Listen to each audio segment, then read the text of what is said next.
Hello everyone, Artemu the Violet Wizard here, and today we're continuing the Pokémon SoulSilver Nuzlocke.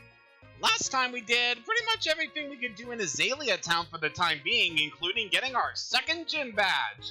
And this time we are here in Goldenrod City to get to see what this new place has to offer for us.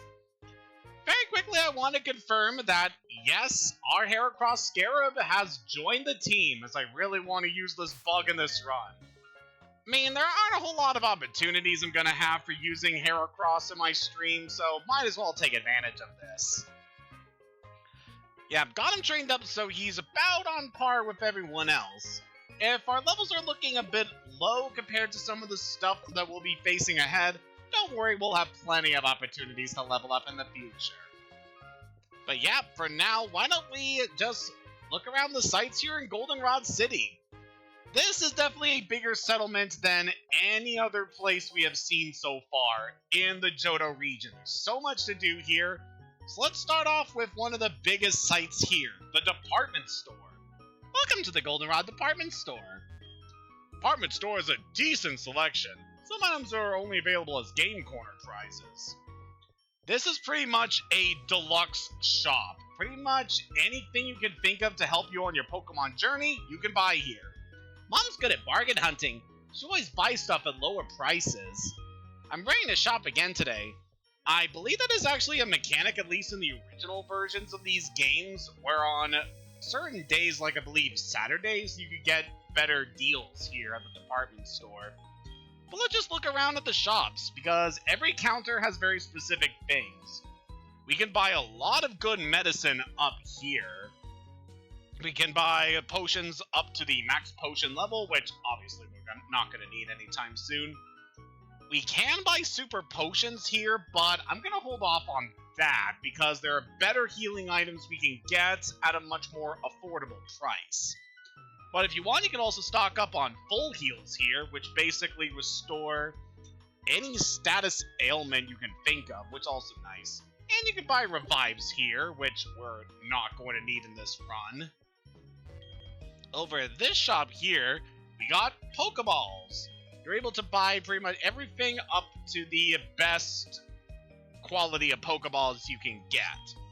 Great Balls, I believe, are a 1.5 times better catching ability than regular Pokeballs, and then Ultra Balls are a ×2 advantage over regular Pokeballs. Definitely want to stock up on Ultra Balls as we advance into the game, but I'm not going to need to buy these for a little bit. You could also buy Pokédolls here, which are definitely have their utility, especially in a randomizer run. Allow you to instantly flee from a wild Pokemon, even if there are certain attributes that would make it so that you can't flee. So that is all very good. We could also buy repels up to the best possible ones we can get, which is definitely very nice. It's definitely a place where you can purchase like everything you need to make the journey easier. Yeah, it really is unmatched. Until we get a bit later in the game, where even regular shops will be able to stock up on some of the stuff that we can get here. This is a pretty good floor that could be very useful to you, especially if you're doing a Nuzlocke run. X items. These are, of course, temporary stat buffs you can give your Pokemon during a battle. As long as your Pokemon is not switched out, they will keep these stat buffs in a battle. So they're definitely very helpful. In this generation, these items only buff your stats by one stage, though, so definitely keep that in mind if you're more familiar with some of the newer games. But yeah, that's definitely a good place you want to check out here. Hello, Javier. Welcome to the stream here. Yep, talking to some of the clients here in the store is always a good way to get a feel for some of the items you're able to purchase here. I love strong Pokemon. I feed them protein and crank up their attack. And hello, Lydia. Welcome to the stream here. So this floor will sell vitamins that can help improve your Pokemon stats. Specifically, each of these items will increase your Pokemon's effort values by 10 points. I could talk about effort values in a lot more detail, but it's really not that useful in this kind of run. Besides, you know, just giving some extra stat boost to your Pokemon. Very helpful. Iron adds to your Pokemon's defense. Yes, it does. Some Pokemon evolve only through trading. I know of 4. Macho, Kadabra, Haunter, and Graveler. I heard there are others too. That was a good hint from the original games that there are a lot more Pokemon that can be obtained through trading. However, we're not going to have to worry about that during this run. This floor, I believe, yep, this is the TM store. There's a lot of moves we can get here that could be pretty helpful. Starting off, you can buy Flash, so you're able to stock up on this should you ever want to explore places like Dark Cave more easily. Not going to really need that. Because I believe that is the TM for Protect. That is a pretty good one, just being able to instantly shield your Pokemon from an attack without having to worry about its effect. Kind of more of a situational move, can be useful in a Nuzlocke run, but I'm not too worried about getting it. This is kind of a weird move. So this one is Endure. So it makes it so that if your Pokemon takes a fatal blow, it's always left with 1 HP. It's a very situational move, so I don't often go for it. So this one, I believe, is Natural Gift. It's kind of a weird move where your Pokemon will draw power from the berry it's holding. It's kind of a weird attack, one I don't use a whole lot. These are some good moves that I could easily recommend during a Nuzlocke run. So we got here is Light Screen and Reflect. This is a temporary barrier you're able to set up with your Pokemon for up to 5 turns, although this can be extended to 8 turns if you get a specific item. It's just a temporary buff for your entire party, making it so that they will take half damage from either physical or special moves respectively. Definitely some good items. I highly recommend stocking up on these. If you have a more defensive Pokemon that is really good for setting these up for your team, it can be really helpful going forward. But moving along, we have some more offensive TMs that are useful in their own right. First of all, we have Solar Beam. It's a very powerful grass-type move, definitely one that can be recommended only for certain Pokemon in certain conditions. So it's basically an attack that takes a turn to charge up, and then on the second turn, it actually fires and deals damage to the opponent. However, if you have sunny weather set up, then you don't have to worry about waiting a turn for this to charge up. You can just fire it immediately and deal the damage. It's definitely an interesting move, one I have used in my previous streams pretty nicely, but I don't really think it's going to fit most of my team going forward, so we're going to hold off on that for now. So this is an interesting move here. This TM is for Focus Blast. It is a very rare special fighting attack, which is certainly unique for that typing. Does have a chance of lowering the opponent's special defense, which can be very helpful. It's very high damaging power, but it's also fairly inaccurate, and for that reason I don't really recommend it that much over other coverage moves. It can be useful on certain Pokemon, but in this kind of run, I don't really like the accuracy that it has. Next up, we got some pretty strong attacks here. Fire Blast, Thunder, and Blizzard. These are just very high power fire, electric, and ice attacks respectively. They have a chance of burning, paralyzing, or freezing opponents. So very strong, very useful. They do have a bit of a lower accuracy compared to other moves, but the sheer power alone can be worth it to use. Highly recommend these if you're just looking for some really strong damage output. And finally, we have one of the strongest attacks in the game, Hyper Beam. This is definitely a very powerful attack, even in the later generations. However, the main stipulation with this move is that if after the attack is used, your Pokemon will need to wait a turn before it can take another action. So that's the main draw with that move.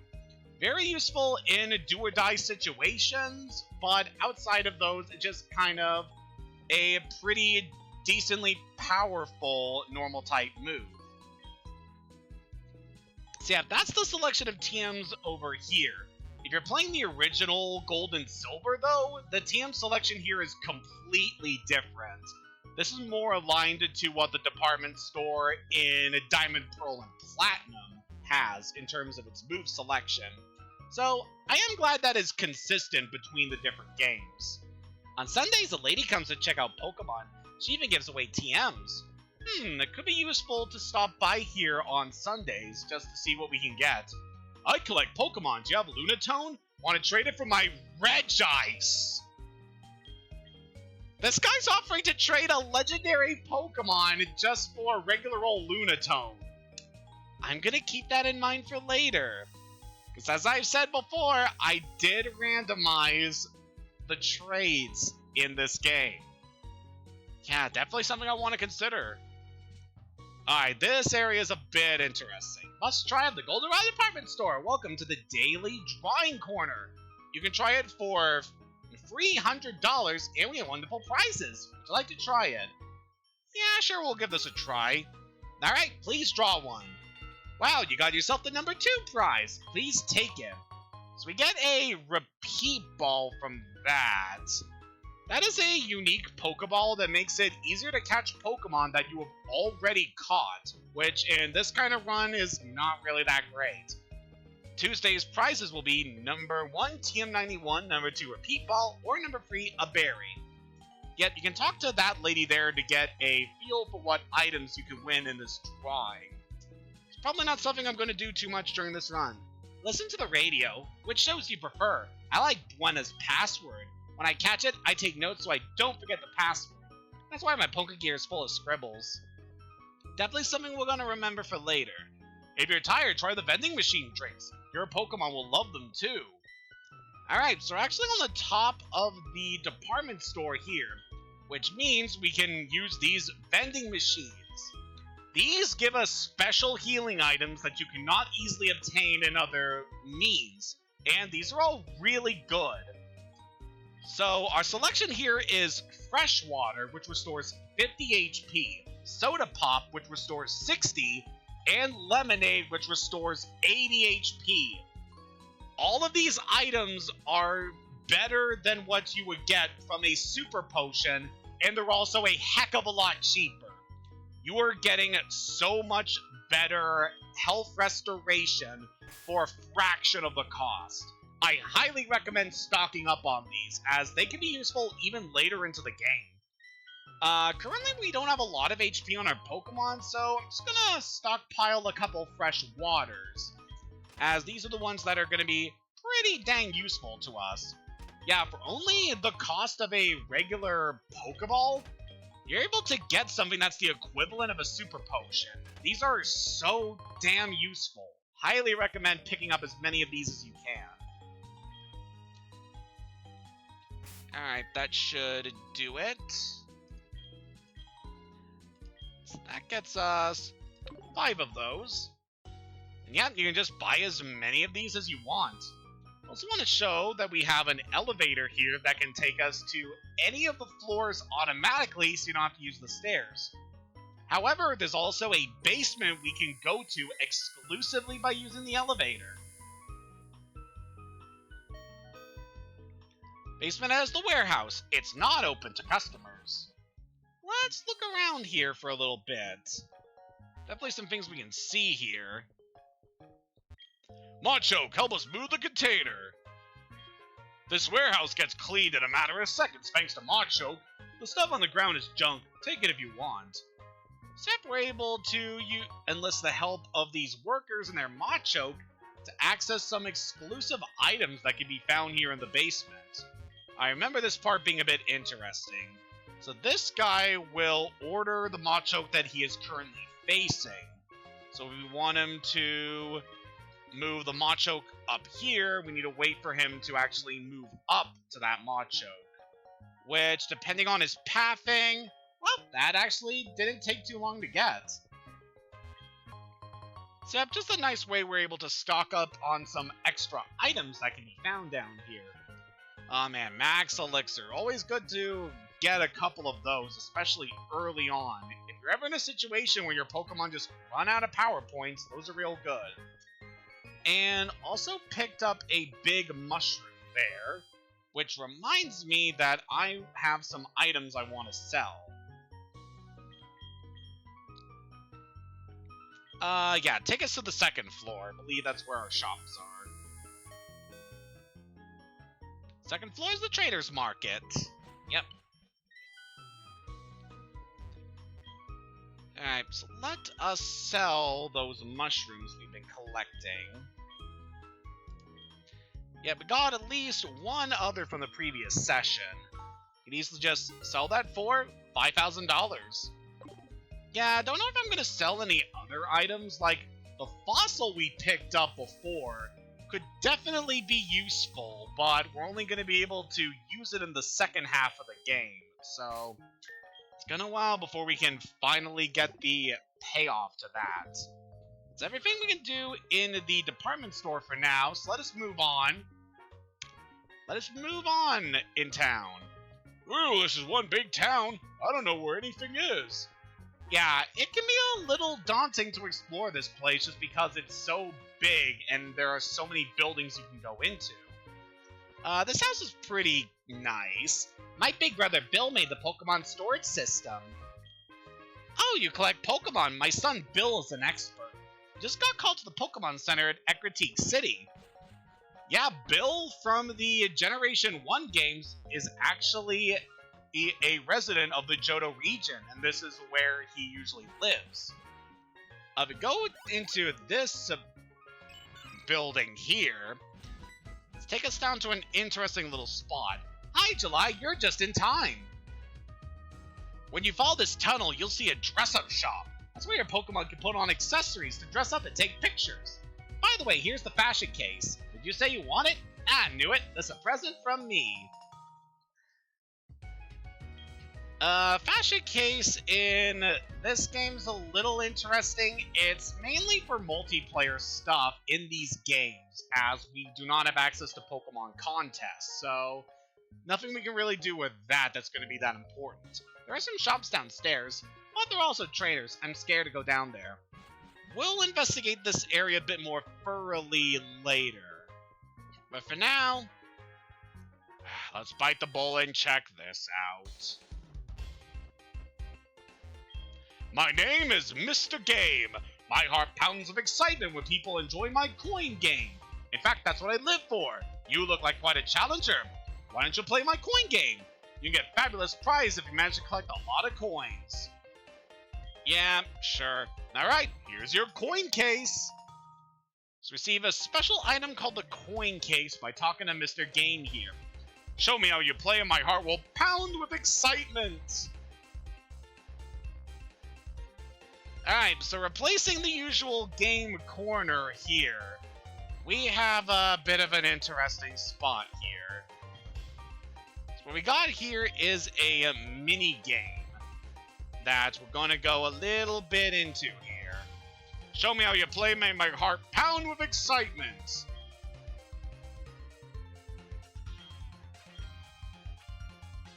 Alright, I'm just gonna let this mainly explain for the games. How to play. Voltorb Flip is a game in which you flip over cards to find numbers hidden beneath them. The cards are hiding the numbers 1 through 3 and Voltorb as well. The first number you flip over will give you that many coins. From then on, the next number you flip will multiply the total amount of coins you've collected by that number.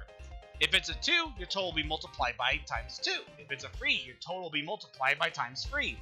But if you flip over a Voltorb, it's game over. When that happens, you'll lose all the coins you've collected in the current game. If you select quit, you'll withdraw from the game. If you get to a difficult spot, you might want to end the game early. Once you've found all the hidden 2 and 3 cards, you've cleared the game. Once you've flipped over all these cards, then you'll advance to the next level. As you move up levels, you'll be able to receive more coins. Do your best. The numbers at the side of the board give you a clue about the numbers hid on the backs of the panels. The larger the number, the more likely it is that there are many large numbers hidden in that row or column. In the same way, you can tell how many Voltorbs are hidden in the row or column. Consider the hidden number totals and the Voltorb totals carefully as you flip over panels. And about memos. Select Open Memo to mark the cards. You can mark the cards with the numbers 1 through 3, but also with a Voltorb mark. When you have an idea of the numbers hidden on the back of the cards, touch Open Memo and select the cards to mark. If you want to remove a mark, touch the mark again and it will disappear. Yeah, but let's just play a game here so that we can really get into this. So we got ourselves a mini game here. If you're familiar with the game Minesweeper, this is kind of like that, where we have a set grid of tiles here that could either be housing a number, which will get you extra points and therefore coins, or it could be a Voltorb, which will end your current game. So we can see here, just checking on the rows and columns here, you can see how many points you're able to get in a row, as well as how many Voltorbs are hidden there. So obviously what you should do is flip over all the cards in a row or column where there are no Voltorbs in them right away. So that clears out all this. And from here on out, it's basically just a bit of a strategy as well as a luck-based game, where you're just looking at the columns and determining which one would be good to flip over. And also just want to try to calculate just which one would be the best at taking the risk at. So, like if we see here, we have this column here has 4 numbers in it to a value of 4, and it also has 1 Voltorb, so it's not worth marking any of these or flipping them over. So yeah, it's definitely an interesting one. See, this one has an 8 here, so we have a lot of high numbers here. But there's also at least 1 Voltorb. So you just want to kind of gauge which would be the row that has the best chance of either being the one with a number or being a Voltorb. Just gonna say right now, I do not really like this game over the typical slot machines that they used to have in previous generation games. I just feel like this is a kind of a grind when it comes to getting the good picks and just trying to get a good amount of points by playing this. I'm gonna try to clear out this one if we can. Oh, we got the free there. So either one of these spaces could be a Voltorb. There's a high chance it could be either of these.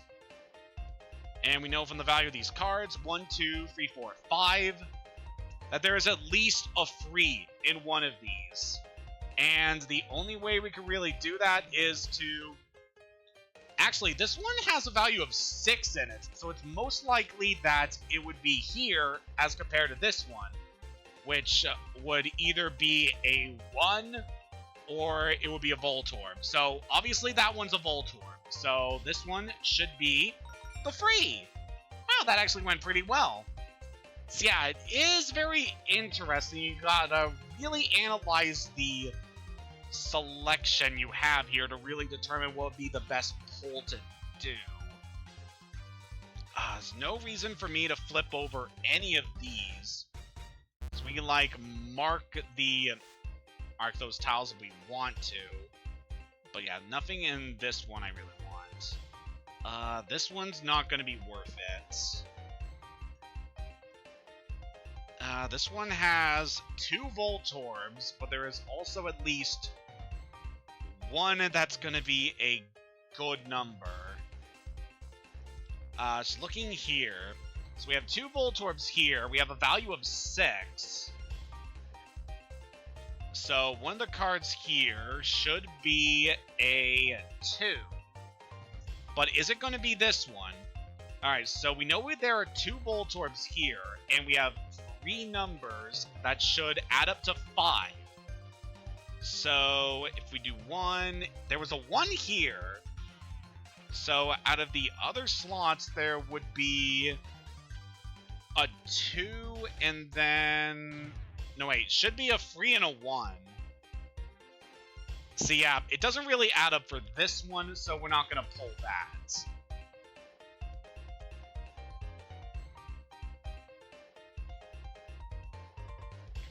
And look what else we got here. Yeah, it does seem like this would be a good one. There'd probably be... There's definitely a 2 in one of these.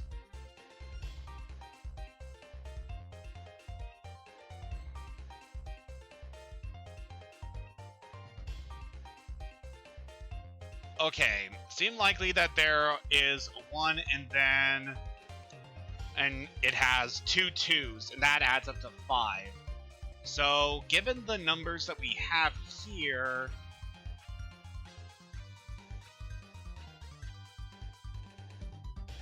Yeah, it doesn't seem likely that's going to be this row. This one... Yeah, there has to be at least a 2 in this row. So, it seems likely that this could be it. Alright. And then looking at our other selection here, there are 2 Voltorbs here, and then there is also... Oh, cards adding up to 3. So this row can't possibly have anything good for us. So if we look at the remaining rows here, we have cards adding up to 6, and then we have a 1 Voltorb. So 3, 4... 5, 6. So yeah, there's nothing else in this row that's really going to be useful. This row has a 6 and 2 Voltorbs. So we've already uncovered the 3, and we got a 1. So it is likely that there's going to be a... The next thing we can pull here is going to be a 2. And seems likely, just given the selection in this column, that it'd probably be this one. There we go, game cleared. Alright, so that wasn't really bad. And by fully clearing that game, we're able to receive all the points that we collected as coins. So advance to game level 2, you can receive even more coins in the next game.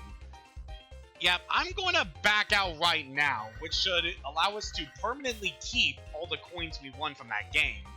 There's someone in Blackthorn City who can make Pokemon forget moves they learned, but if you do that, they don't just forget their moves, they forget they were holding an item too. Well, that all sounds pretty unlikely, so you shouldn't worry about it. Interesting observation there, Ethan.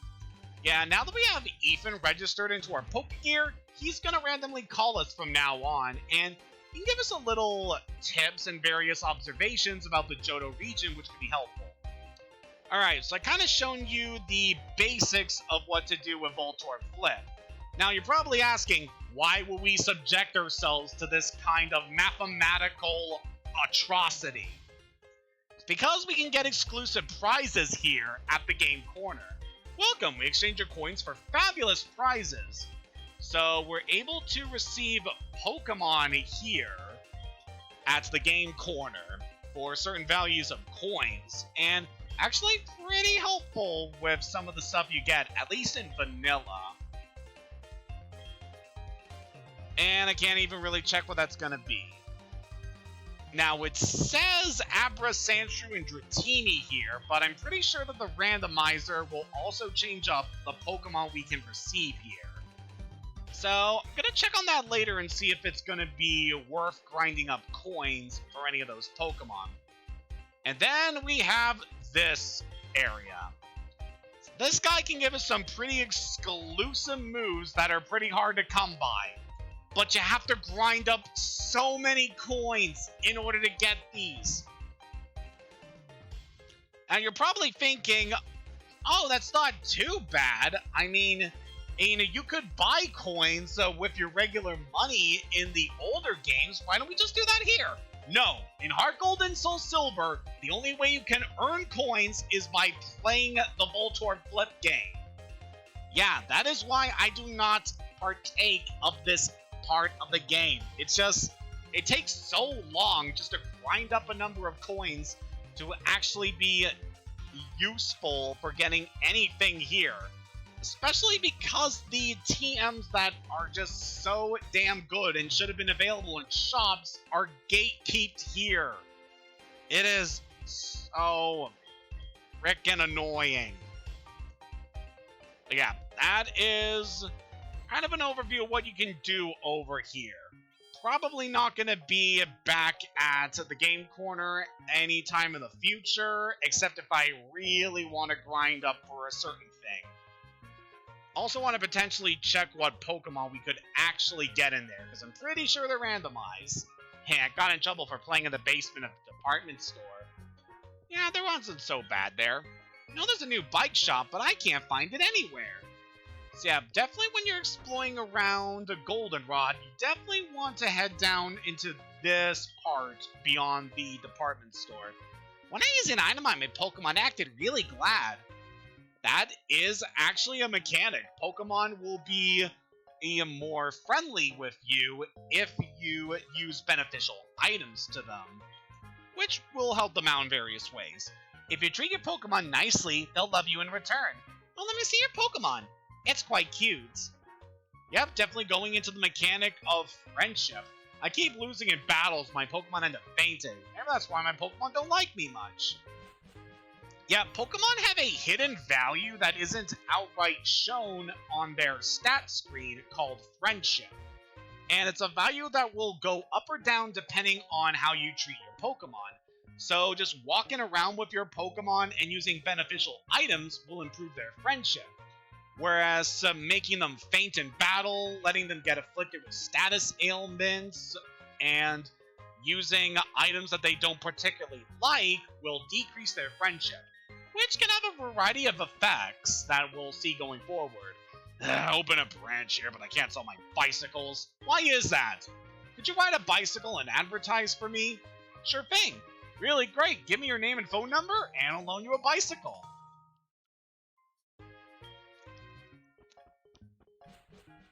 And by talking to that fellow there, we got a new key item that's definitely going to be useful in our journey. We got ourselves the bicycle, which we're able to register as our second end key item here. So yeah, we can't just press a button to use this one, but I might actually switch that with the old rod later. But yeah, we get a bicycle, allowing us to move even faster than we would by just running around. Definitely very useful for just getting across the region faster. It'll definitely save you some time going forward. Is that man in black dressed up like a Team Rocket member? How silly. Oh boy, Team Rocket apparently has an interest here in Goldenrod. Wonder what they're up to. So what we have here is a train station. The train hasn't come in. I know, I'll carry the passengers on my back. That won't work. I always loved that comment that NPC makes. It's very funny. They built the radio tower to replace the old creaky one. Apparently radio is very big here in Johto. So, this is the radio tower. What do you want, you pest? Scram! So yeah, apparently Team Rocket has an interest here.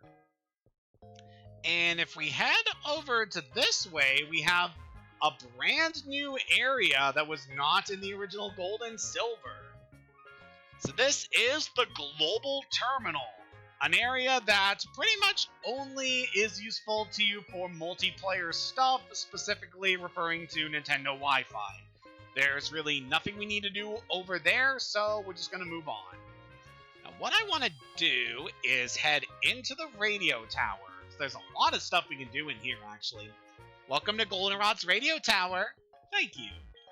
This is the Pokemon Lottery Corner. I'm Felicity, your attendant today. If the draw number matches the ID number of any of your Pokemon, you can win fabulous gifts. Would you like to check today's lucky number? Sure thing. First, I'll look up today's Pokemon Lottery Corner lucky number.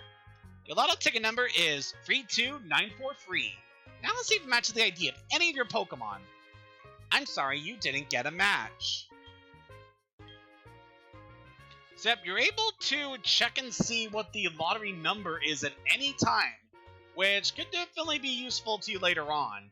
So this is a random draw where every day we'll generate a specific number here.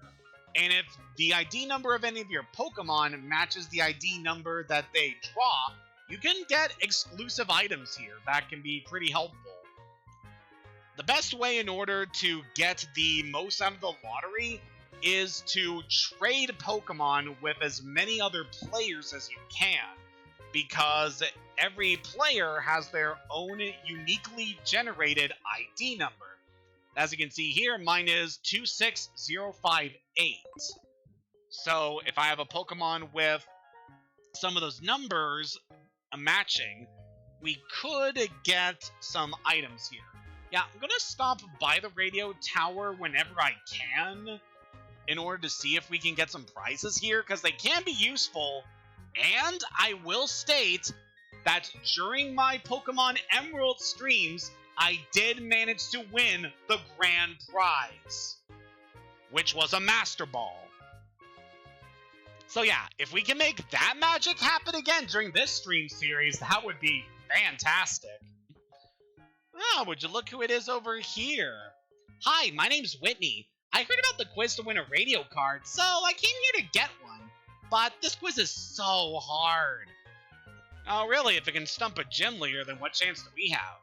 We have a special quiz campaign. Answer 5 questions correctly in a row to win a radio card. When you load into the Pokegear, you'll be able to listen to the radio anytime, anywhere. Would you like to try our quiz? Sure thing. First question. Can you check the town map with your Pokegear? Yep, that was one of the first things we had installed in our Pokegear. You are correct. Second question. Nidorina can only be female. That is true. Nidorina is the female counterpart to Nidorino. Third question. Kurt the Pokeball creator uses apricots as ingredients. That is false, because we know for certain that he makes them out of apricorns. Fourth question. It's impossible to use a TM on Magikarp. That is true. Magikarp is one of the few Pokemon that is incompatible with any TM. And one more question. In Professor Oak's popular show Pokemon Talk, is he on with Marie? Trick question. He actually runs the show alongside Mary, not Marie. Congratulations! Here's your prize, a radio card. So now we have a new application on our Pokegear, allowing us to listen to the radio. Wow, you did it! I thought the answer to the third question was surely apricots. Oops, time to go back to the gym.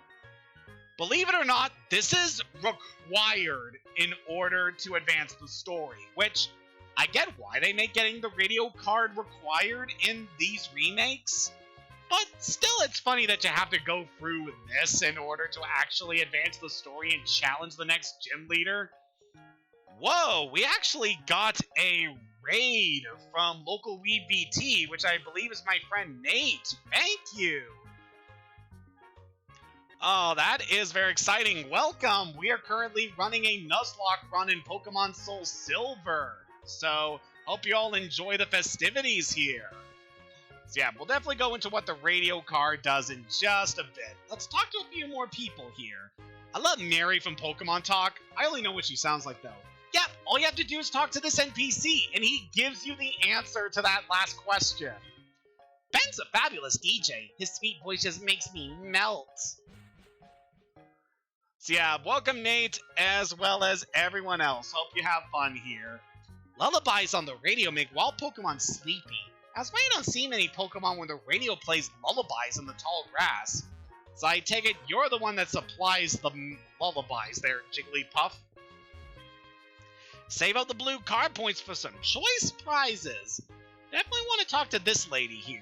Hi, I'm Buena. Do you know about the radio show called Buena's Password? If you can tell me the password from the program, you'll earn points. Save those points and trade them with that sweet young lady over there for some choice prizes. Here you go, it's your very own point card. So we get the blue card by talking to Buena here. Thank you for listening in every day. Tune into my password show. So that's something we'll want to remember in due time. Your points total your blue card are now 0. Definitely want to go into that soon. Radio's good, you know. Cool music and Pokemon information, surprising news, and moving dramas. It has everything. The only thing missing would be images. Oops, they call that a TV. Yeah. Sorry, authorized personnel only beyond this point. It wasn't that way before. Something wrong with the director. Interesting. So yeah, that's everything we can do here at the radio tower for the time being. But we will want to remember this area for later, as it's going to be pretty important. For anyone familiar with what went down in my gold streams, you probably know what that's gonna be. So yeah, why don't we check out our Pokegear now that we have a brand new channel to access. This is the radio, which will allow you to access various different channels in order to be able to do certain things. So tuning into this frequency gives us Ben, who will play various songs that you can just kind of have playing while you're doing other stuff. Yep, you can even see that the music is changed now that we have the radio playing. Ben's programs are pretty interesting. He can play music that can either make Pokemon more likely to appear in tall grass, or make them less likely to appear. So in this case, because the radio is playing a lullaby, Pokemon will appear less frequently when we go out in the field. Can be pretty helpful if you're just looking to get through an area quickly without having to deal with wild Pokemon encounters. Or if you want to encounter a lot of Pokemon to get something exclusive you want, it can be pretty useful. So the other channel here, we got Marion Oak. This is kind of a neat little program where Professor Oak will just tell you the locations of various Pokemon that can be found throughout the region, which could be pretty helpful if you're looking for Pokedex completion.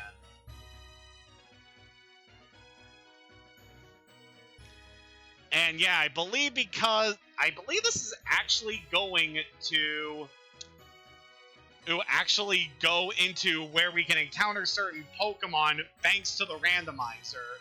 So yeah, it's just a nice little way to get an idea on where you can find certain Pokemon. Pretty helpful if you're looking for that. Was watching you, time for trainer profiles. I believe this is just a variety channel that'll just talk about a few things. So happy, I'm Dizzy. I love Pokemon, that's a Pokemon fan. Days come to an end, but it's still bright. That's strange to think. As at times fire burning and looks like it's going to burn them. He doesn't need a candle, he's a human ablaze, carelessly playing with fire, the fire breather. So yep, just kind of a little variety show that will talk about various things. And we got a serial radio drama. This will just kind of go into like little stories. That's just kind of neat, definitely helps to add a lot of world building to this game. Kind of showing what's going on in the Pokemon world outside of your journey. But yeah, you can also turn into things like Buena's Password, and I believe those can only be done either on a certain day or a certain time of day.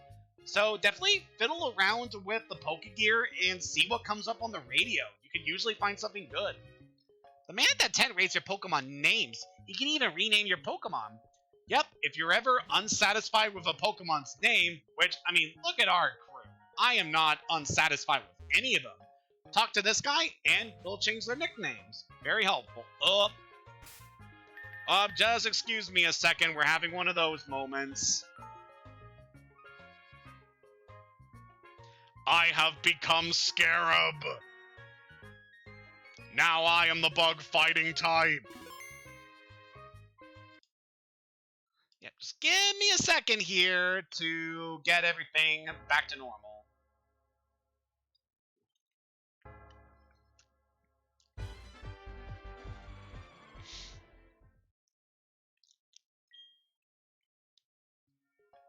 There we go. Oh, that was weird, wasn't it, Scarab?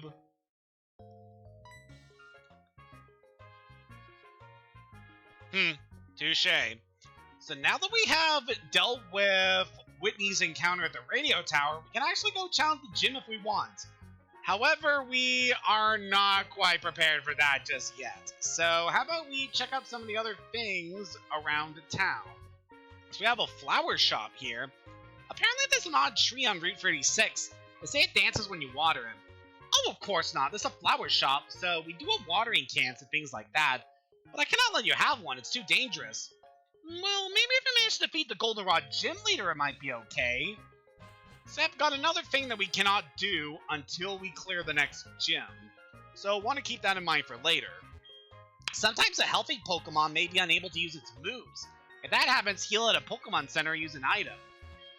Once while I was battling, my Pokemon couldn't use any moves. The power points are PP if its moves were all gone. Yeah, definitely don't want your Pokemon to run out of power points, because then it will be unable to take action in battle. However, if your Pokemon does run out of power points for all of its attacks, it will use an exclusive move called Struggle, which will deal a bit of damage to the opponent, but also does recoil damage to the user. So that's reason enough for you to keep your Pokemon healthy.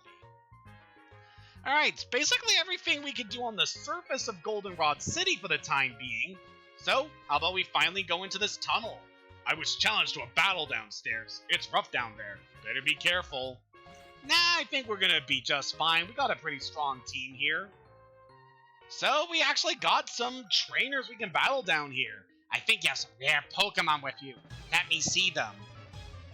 So we're just going to take care of all the trainers down here, and then we're going to see about some of the facilities we can run into down here, because there actually is quite a bit we can see in this area.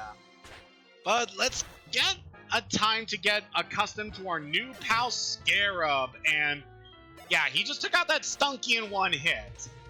That's just a really good sign of what this guy is going to deliver on this team.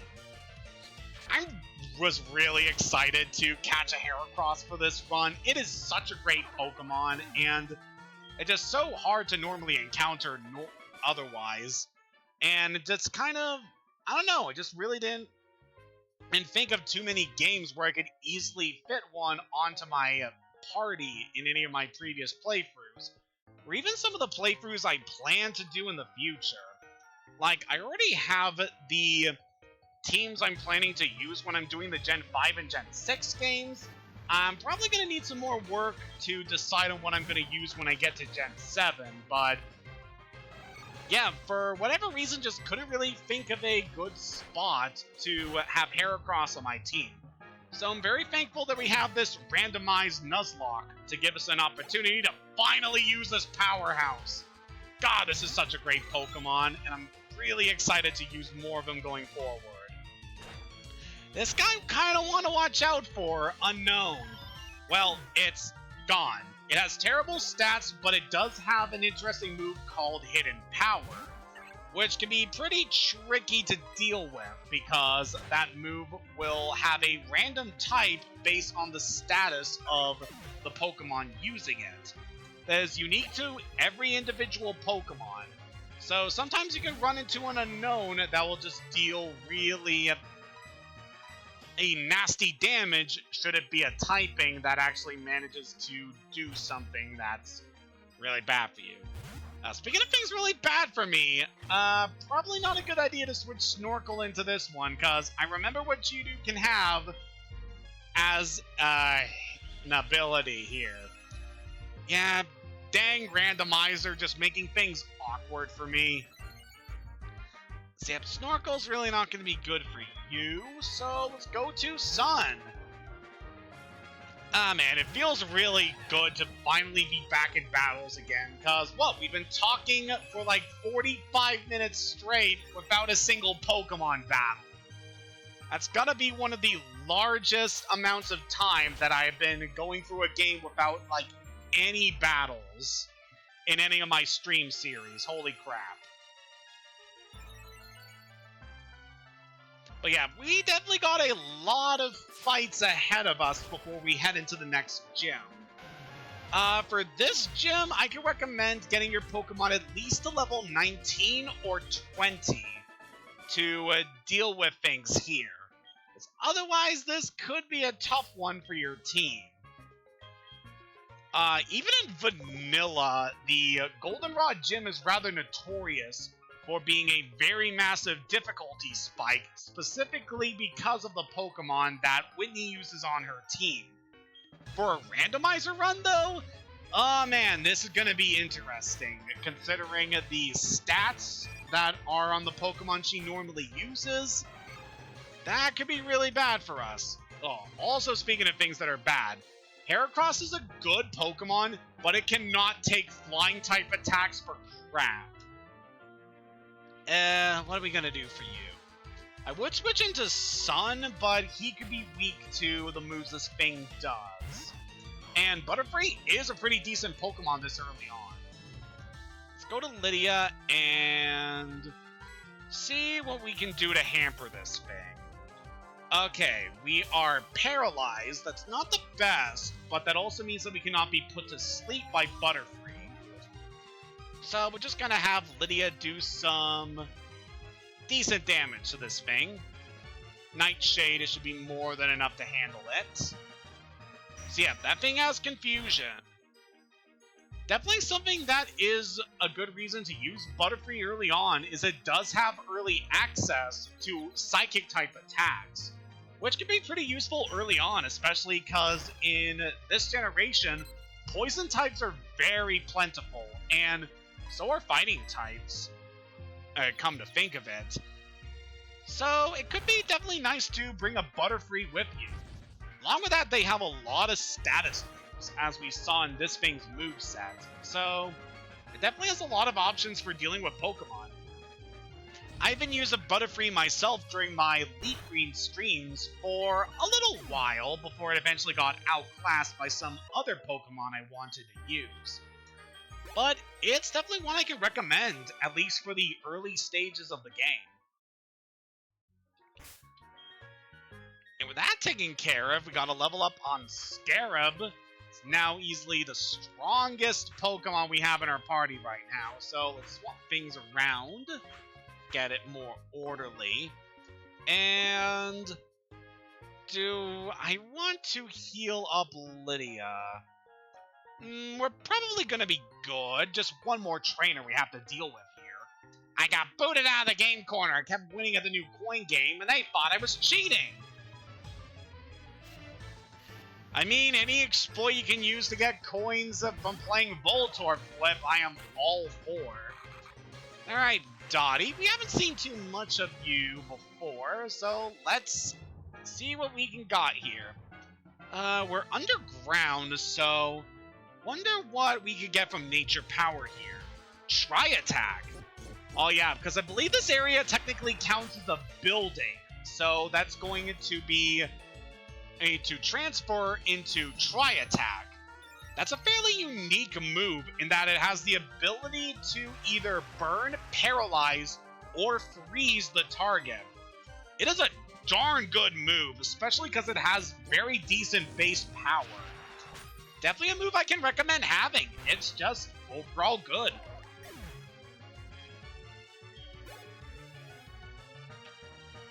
Alright, what other Pokemon are we going to see from you? Shuppet. Okay, that is a ghost type. Oh, perfect opportunity for us to use Scarab, right?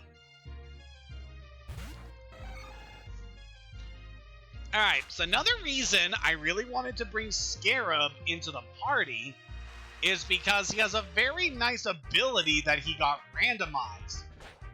So, normally, Ghost-type Pokemon are completely immune to normal and fighting attacks. However, Scarab has an exclusive... Well, Scarab has an ability randomized to him called Scrappy, which makes it so that you're able to hit Ghost types even if with moves that they're normally immune to. So yeah, we just got a very nice counter for a lot of Ghost types that we could encounter in this run. Partially why I want to bring Scarab in. Just not only is he very powerful, but he's also just a solid choice that we can use against Ghost types that would normally not be good for some of our other teammates. Yeah, especially because Dottie and Lydia haven't really learned a lot of good moves that would be beneficial for dealing with Ghost Pokemon. Especially because Lydia herself, being a Ghost type, is also weak to Ghost moves. Go figure. Yep, eventually as we move forward and Pokemon learn some new attacks, we may get some better counters out there. But for the time being, Scarab is definitely a good choice for dealing with those kinds of Pokemon. Alright, so now that we dealt with that, want to head back in the underground passage, so we're going to check out some of the facilities down here that we kind of passed on. So we go to this shop. Welcome, I run the Pokemon Salon. I'm the older and better of the two haircut brothers. I can make your Pokemon beautiful for just $500. So we got ourselves a Pokemon grooming shop here, where if you just take your Pokemon here, they will receive a haircut, and that will improve their friendship rating with you. Definitely pretty nice. There's some other shops you can find here on certain days, and I might want to look out for those sometime in the future. Like, there's one shop that can sell you some medicine that can be very beneficial to your Pokemon, so it could be nice to stock up on those later.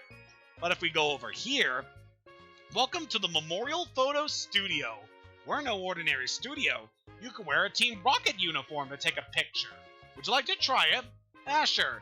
Please stand in front of the camera once you have changed. Are you ready? Come on, look cool as if you own the world. I feel like this is very insensitive somehow. Good job! You can check the picture using the PC. So, this is an example of a unique thing introduced in Heart Gold and Soul Silver. Throughout the region, we're going to get points where we can actually take pictures with our current team out in the field. And it'd be nice just to accumulate a good number of these photos over the course of our journey so that we can look back on them and just see the various Pokemon we used, how far they have come as we've advanced the journey, some of the party members that we have gotten to see, develop, the ones who've stuck by us, the ones that have left us for reasons. It's just a nice little mechanic. I'm so glad it was included here. Oh, your Pokemon are so very charming. How enchanting. If you dress up your Pokemon here and make it a sight to behold, then I'll even hang a picture one in the other room. You'll do this, won't you? Yeah, sure. Well, let's show this off. I don't need any explanation on how to dress up my Pokemon. How about we do Dottie, because she's in the lead here. I help you dress up adorably! So yeah, this is the main use for the accessory kit we received from our friend. Just a way to take a picture with the various Pokemon you have with you. So like set up a little scene here with Dottie in a little winter environment. And then we got various accessories that we can affix to the picture to give it a unique feel. Do I really want to do feathers? I don't know, anything else looks like it'd be kind of weird for you. And just to make things kind of match up with your artwork I drew for you, let's cover up them nips. Yeah, for whatever reason, Nuzleaf's one of the few Pokemon to have visible nipples, and it's kind of awkward with my Nuzleaf specifically because she's a girl, so... Yep, and we can also give a name to the image we made. So let's just keep it simple. Name you Nuzleaf. Oh yes, I get it now. Your aesthetics shine through. I put your photo up right here. Just looks so perfect there. Alright, and we can actually go check the photo we put up here at any time. And this gallery can also be used to display other photos that other trainers have made. Yeah, all that is basically just multiplayer stuff, which I'm not going to go into much further in this playthrough. Because this is solely a single-player run of this game. Alright, we dealt with pretty much everything in town that we can do besides the gym. So, how about we move on a bit farther? I may not look it, but I'm pretty good at mechanics. Want to know how to listen to the radio? Sure, you open your Pokegear, press the radio button, then you see the screen for tuning in a signal. The middle of the screen is the radio reception map. You can move the blinking mark on the map around to tune it to different radio shows. For those who think this is a pain, there are 4 channels, 2 on each side for easy tuning. Good advice. Excuse me, kid, I received this letter the other day from a friend of mine. Here's the reply that I wrote. I'm stuck here and was wondering if you could deliver it. He's on Route 31. Can you help a guy out? Your party's full. We actually have a bit of a side quest we can do here. We're not going to do that for the time being, but we will want to remember that because that can get us a pretty nice item for doing this quest. Are you going to the gym? Me too. Alright, so we're out on a new route, and we actually got a lot of battles we're going to do here. So it's a nice opportunity to strengthen our team as we go forward. Alright, Trico, you shouldn't be too bad for us to deal with. Yeah, Donnie can easily handle this one.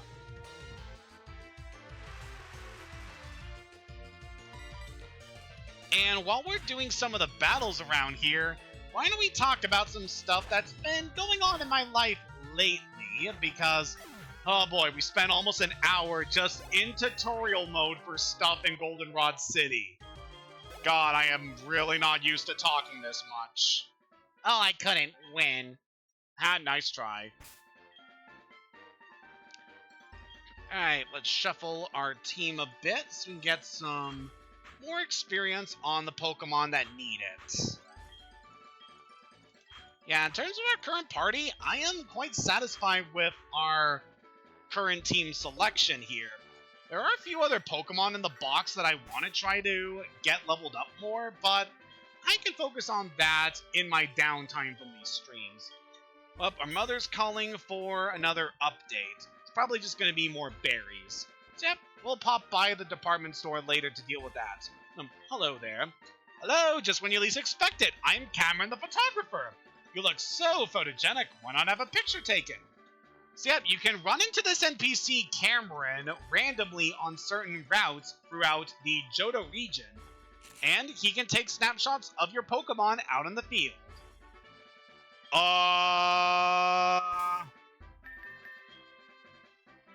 Excuse me a second! God, we ran into this twice in one frickin' stream series. That's... I know, right? That was a magic camera. He's stealing our soul!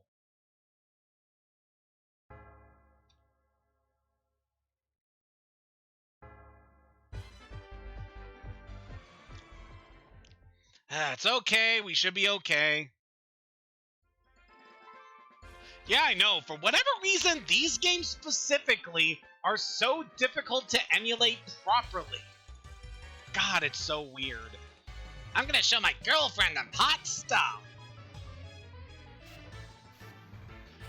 Alright, now that we've gotten all of that taken care of, ooh, gas and heat.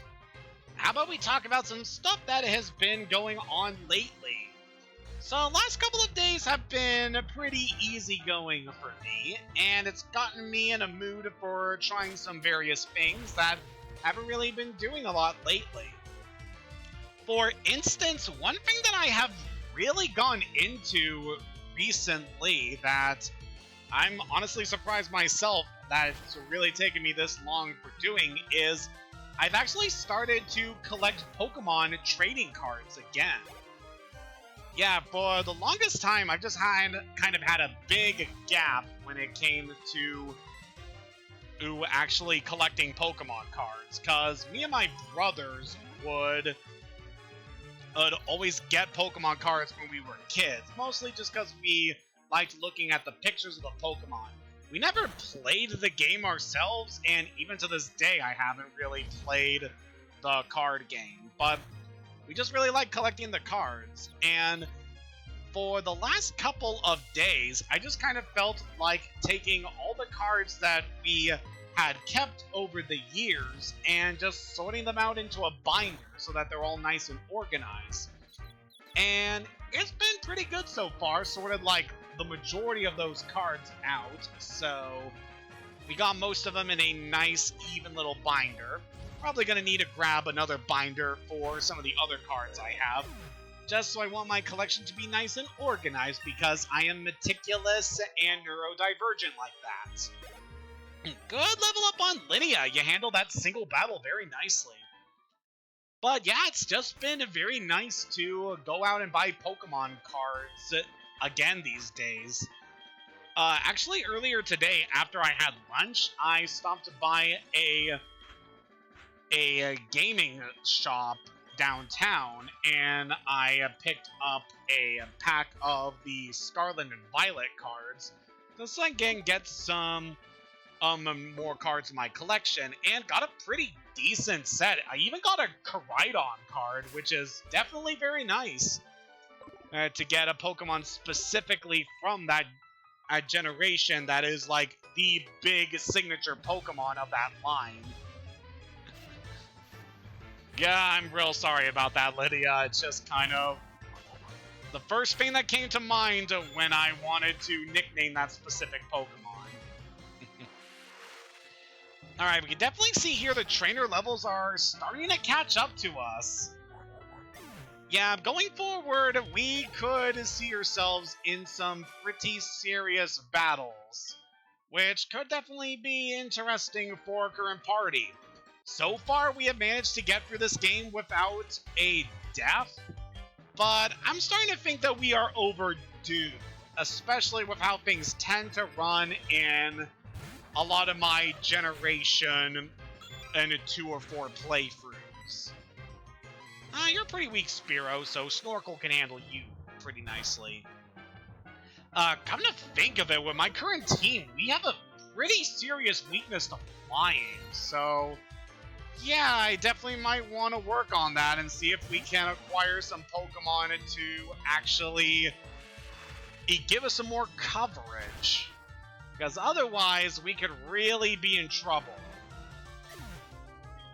I don't know, I like the current party I have right now, but there are some blatant weaknesses we have with this party that probably be best to rectify before we really get into trouble. Especially because there's one trainer on this route that I know could really give us trouble. Because in the vanilla Heart Gold and Soul Silver, he uses 2 Magmar, which are easily some of the strongest Pokemon we can encounter at this point in the game. And since we're playing this randomizer on similar strength, he could give us some really, really bad matchups. Alright, you did pretty good there, Snorkel, handling that battle all by yourself. Now let's go see this guy.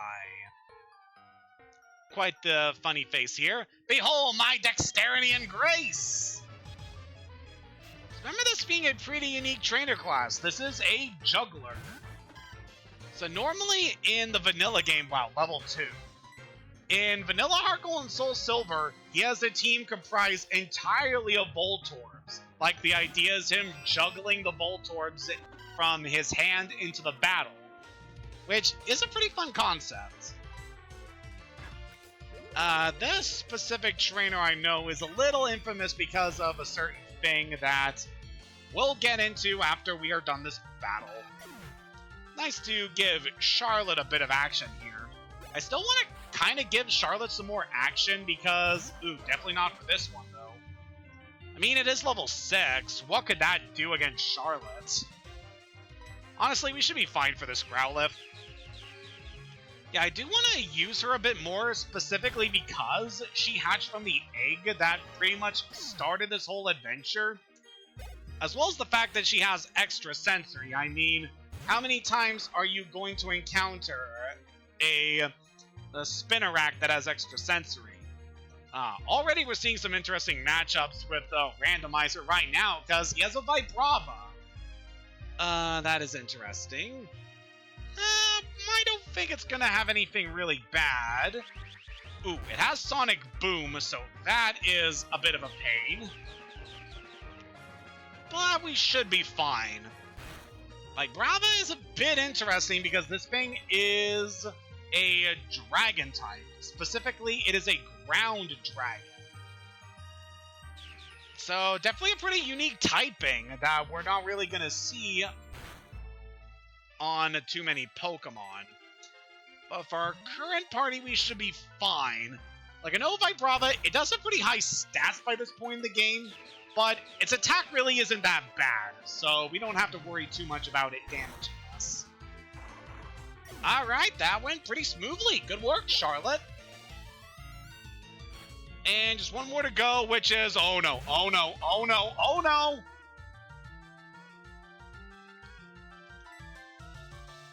Oh boy, it was bound to happen eventually. We got a Gibble. And based on what this thing can do, there's a certain attack this thing has that I'm worried about it using on us. There it is, Dragon Rage.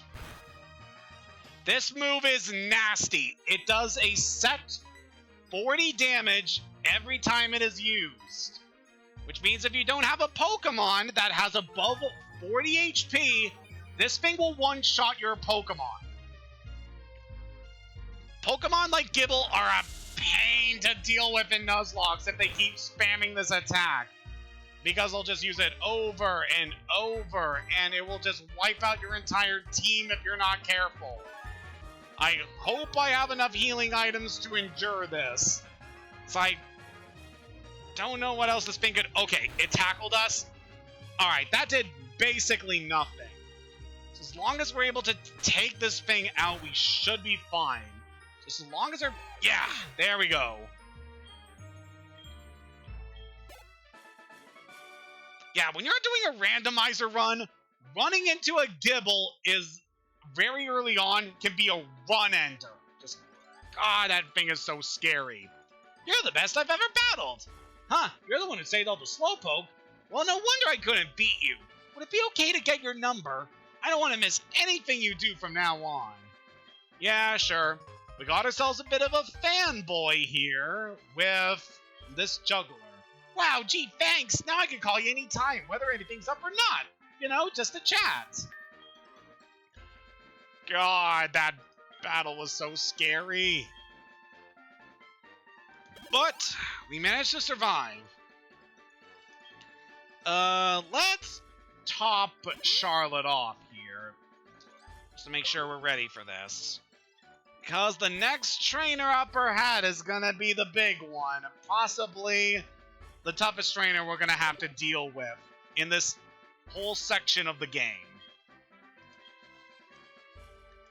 I just want to make sure all of us are healthy for this. Because depending on what this guy gets randomized to, this could be a pain. I mean, we could try to walk past him.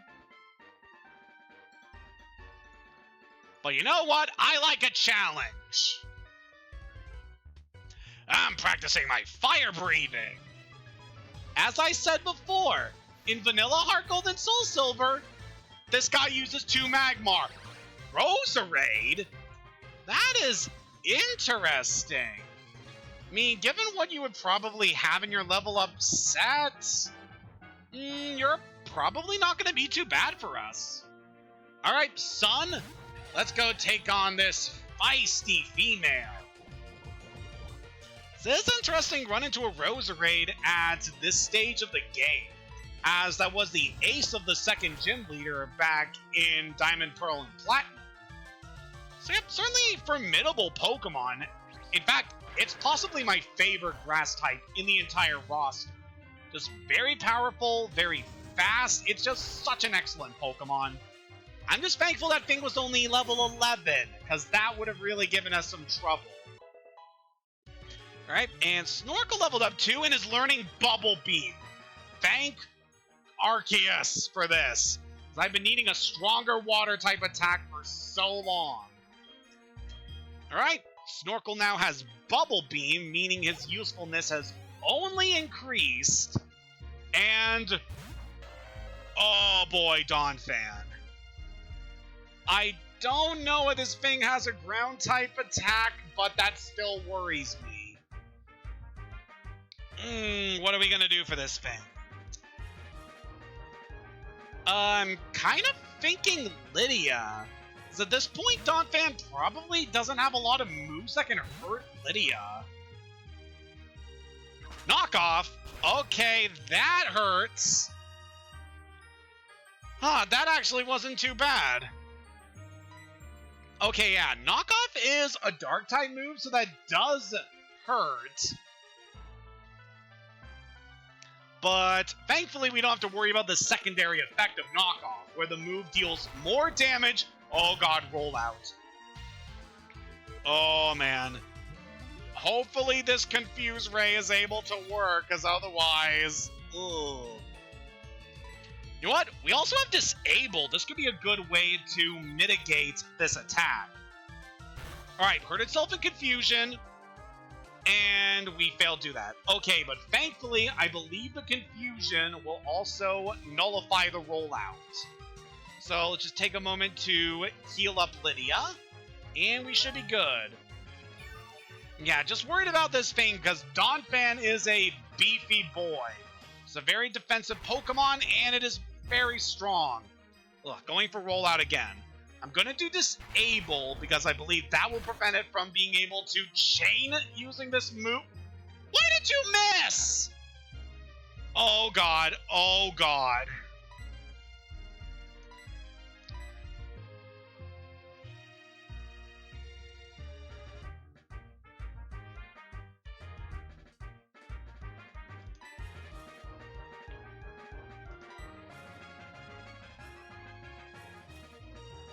This might be it.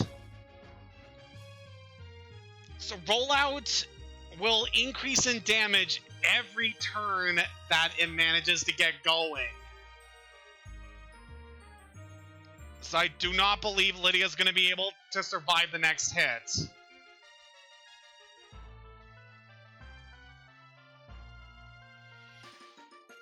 Only chance we got is to either go with Confuse Ray or try Disable again.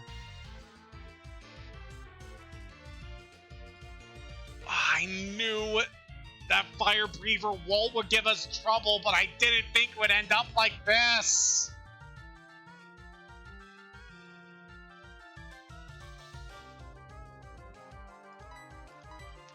Yeah, I don't know if healing is really the best call here.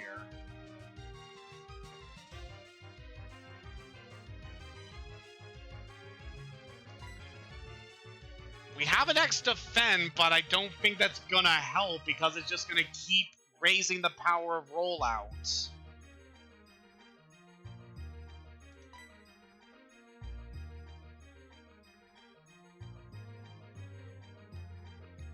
There's like no easy decision here. Either we try to heal, it's just gonna keep building up power of rollout, and then the next hit's gonna kill. We try to go for Disable or Confuse Ray now.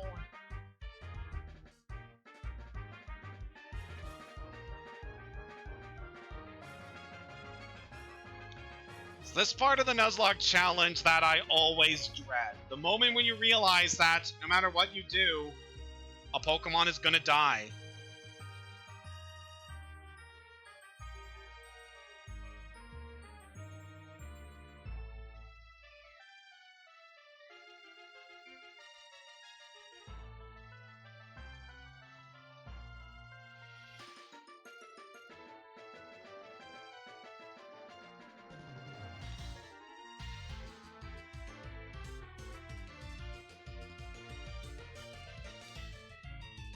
Yeah, I just can't. There's really nothing else I can do. I can't heal because it's still gonna damage us a lot. If I switch, then the next Pokemon I send out is gonna take a lot of damage, and I don't have any Pokemon that can endure a rock move. Our best option now is to just try to use Disable, and if that doesn't work, then Lydia goes down.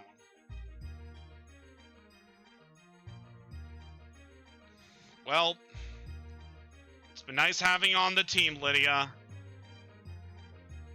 Let's try.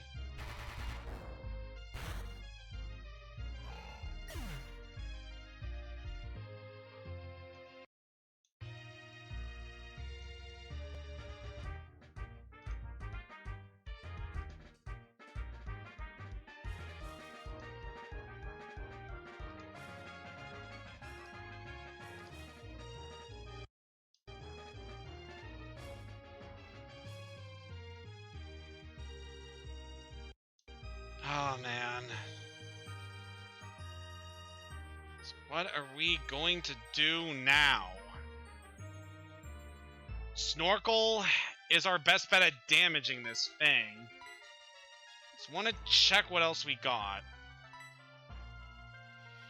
Yeah, Bubble Beam is our best chance of damaging this thing. I don't know if it's going to be able to knock it out in one hit, though. Also, I don't know if Snorkel's going to be able to outspeed Donphan. Scarab has decent defense, but at this point, I don't know if that's really going to help here. And your defense is only like 2 points above Snorkel, so it's not really going to help out a lot. Oh, trust me, Lydia, I have had Pokemon die to roll out before. It is just a really bad move if your Pokemon aren't able to deal with it after it gets set up.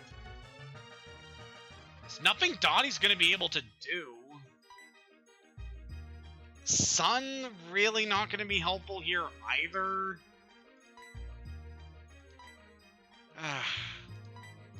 This is just an awful moment all around for a team.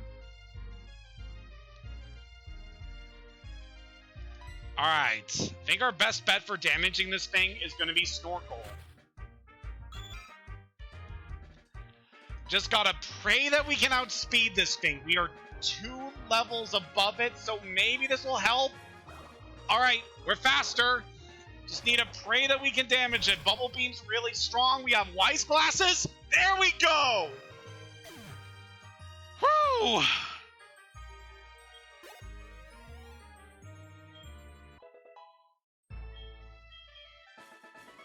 Fire Breather Walt. Good game, man. Mostly be fire, but want to exchange phone numbers? No! No! July, howdy, it's Joey. How are you? I'm doing bad. Oh yes, well, Pidgey, I thought about going for it, but then I failed. Oh well, guess that's just the way it goes. I'm not very good at catching Pokemon. Way to put things into perspective, Joseph. Well, now we can look back on those photos we took of when we still had Lydia. I believe we're going to go forward a little bit just because I know for certain there's a PC here, so we can lay Lydia to rest. Yeah, it was bound to happen eventually, but under these circumstances, I really wish it didn't happen like this. Lydia, you helped us out through quite a lot of battles at this point in our adventure. I really wish we got to use you more. I mean, if it weren't for you, we wouldn't have been able to make it successfully through the first gym. Without your help, that Clamp Pearl would have massacred us. So for that alone, thank you for being a part of this team. I really wish I could have gotten to evolve you into a Dusclops and eventually a Dusknoir. But at the very least, we have chances to catch more Pokemon in your family, so it isn't a complete loss.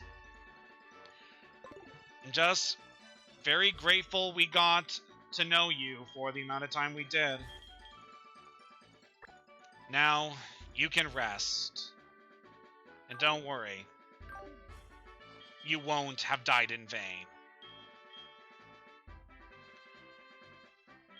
Oh, boy. I'm actually not going to bring another Pokemon to my party right now, because we have some catches we can make right now in order to fill up our Pokemon selection here. I heard about the bug catching contest where bug-type lovers gather from all over the region. Me? I cannot take bug types. Oh yeah, that is actually something we can do. Because it is a...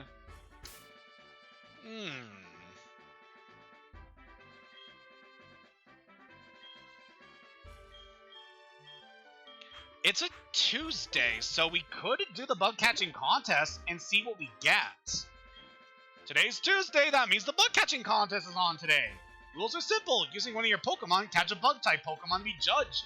I'd like to give it a try. I don't even know if the...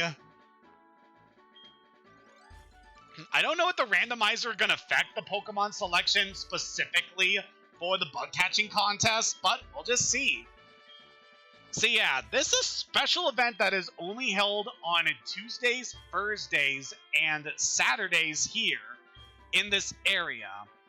This area we're going into is actually called the National Park, and you're able to access it normally on most days, but if it's a Tuesday, Thursday, or Saturday, you can participate in the bug-catching contest.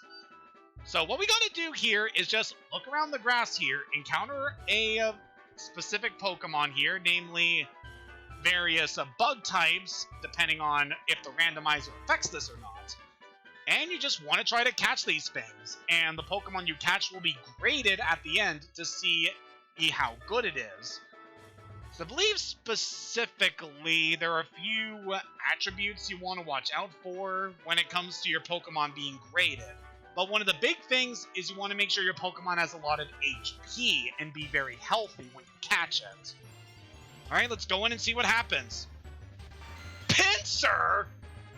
Oh man, what is with me running into these awesome bug types early on? That is a normal selection here for the bug catching contest. Alright, let's throw the sports ball and see what happens. So we can catch this thing at full health, that'd be really beneficial. And no. Okay, Pinsir is going to harden itself up. So now what we want to do here is either try to weaken this thing with our attacks. I want to go with Sun specifically because as a... Oh, you have Seismic Toss. That could be an issue. Okay, that didn't do too much. Yeah, that's an issue because that's a set damage attack. Specifically, it does damage equal to the opponent's level, I want to say. Yeah, it can be nasty. So what I want to do here is just try to weaken this thing and then try to catch it. Because otherwise, this will be a pain. I mean, I don't know whether I want the bug catching contest to really count as part of the Nuzlocke rules. Okay, I know for a fact that the Seismic Toss at this point, it will not kill.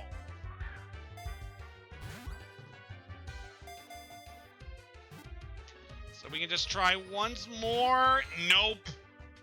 Oh, man. Alright, it's going for Focus Energy. That could be bad. Yeah, I might actually have to run away from this and not count the bug catching contest. Ugh. Yep, one more hit and Sun is dead, so we're gonna have to forfeit this. Okay, yeah, that did damage equal to the user's level, not the opponent. Yep, we're gonna have to forfeit, because there's no way we can heal up Sun while we're doing this contest.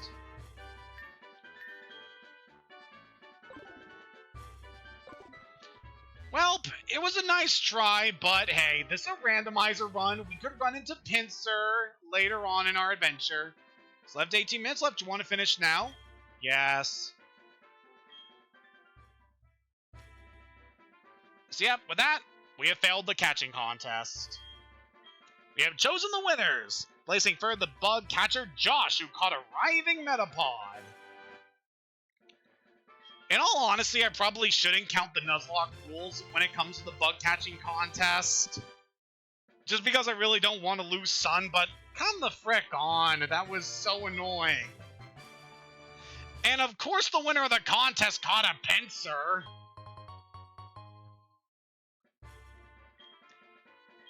Oh man, that would have been really good if we actually managed to get that catch.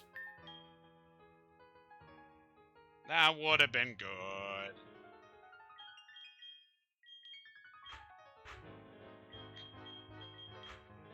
So yep, that is 2 things we missed out on in this session. We lost our chance at a Pinsir, and we lost our Duskull.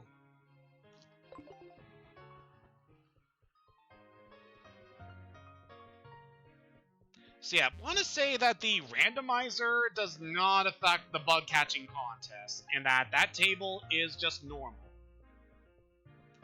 But goddamn, so much has happened in this little area, and it just infuriates me so much.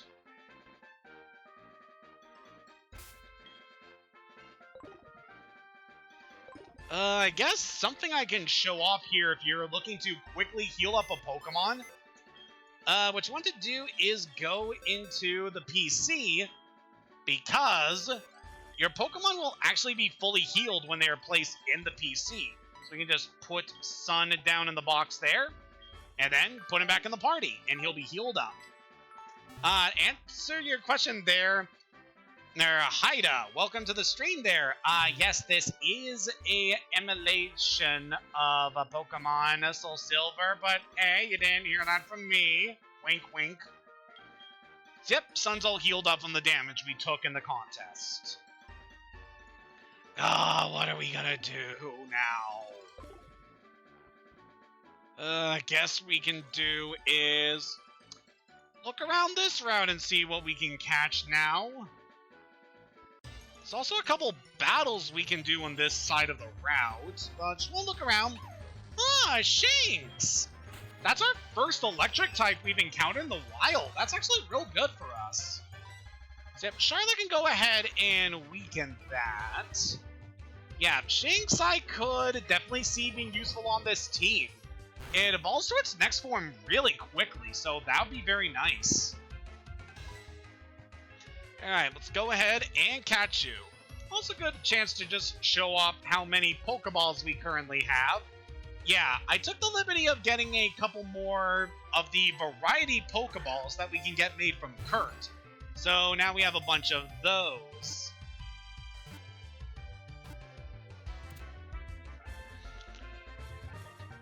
Yeah, my answer to that statement there, Haida, is I generally consider it okay to emulate games if you have previously bought the game in the past. So I feel like that is just okay, just gives you another opportunity to play that specific game that you have already purchased. But yeah, it's really not that much of an issue for me, just try not to make sure that it gets out too widely, you know? Alright, so we got Shinx here. It's definitely a nice little boon after everything we've endured so far. I don't currently have a nickname for this thing, so if anyone in the chat could recommend a nickname for the Shinx, I am perfectly fine with hearing suggestions.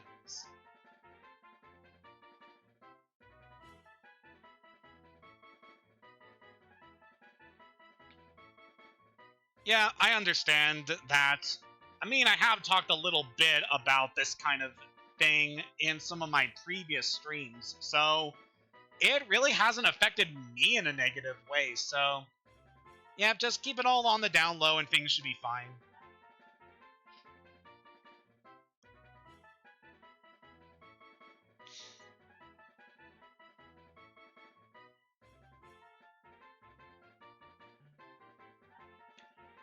Okay, so I'm kind of thinking for a name for you. As you're an electric type, I was thinking we can name you Sparkles.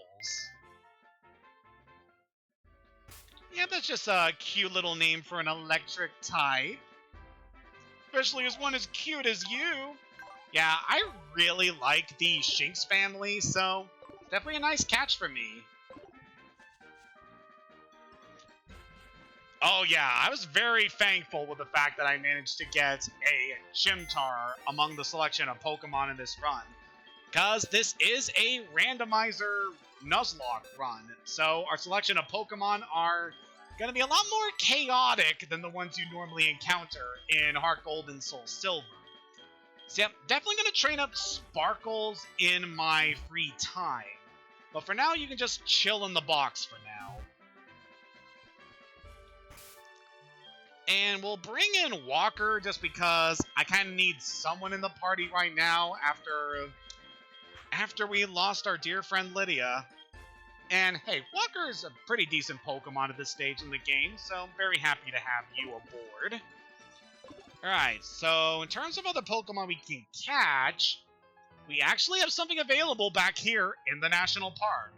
We previously went in here to do the bug catching contest, but I consider that a separate encounter from what you can normally catch here inside of the National Park, so I'm not going to count that as a total loss for this area, so we can still catch something here. Pay attention, please! Oops, have to quit thinking like a teacher all the time. You must be a Pokemon trainer. Since you're working so hard, I want you to have this. We get a Quick Claw from this NPC. That's definitely a useful item for us. Let a Pokemon hold that Quick Claw. Sometimes it'll strike first during battle. Definitely useful to give to a very slow Pokemon so that they have a higher chance of being able to outspeed an opponent. I take walks in the park, but I never go into the grass. Trainers always want to battle. Ooh, yeah, that's also something to bear in mind here. There are trainers here in the National Park. And right now, I don't want to get in a battle with trainers. Want to see what we can catch here. Before we do any of that, Weedle. Alright, it was about time we ran into one of these here. I mean, it's pretty fitting, all things considered. There's normally a lot of very weak Pokemon in the National Park, including statistically the weakest Pokemon in the game. So it's about time we were to run into one of these things. We'll just catch you and get you off of our encounter table.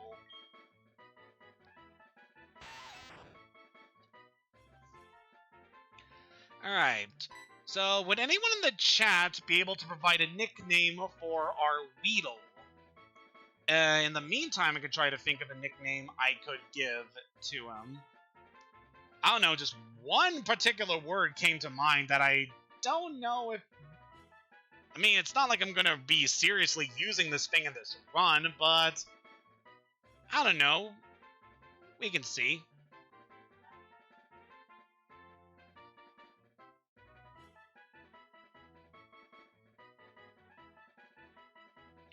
Bumble. Yeah, I do like it. It's a pretty typical nickname that you would give a bee. But yep, it fits pretty nice. Bumble.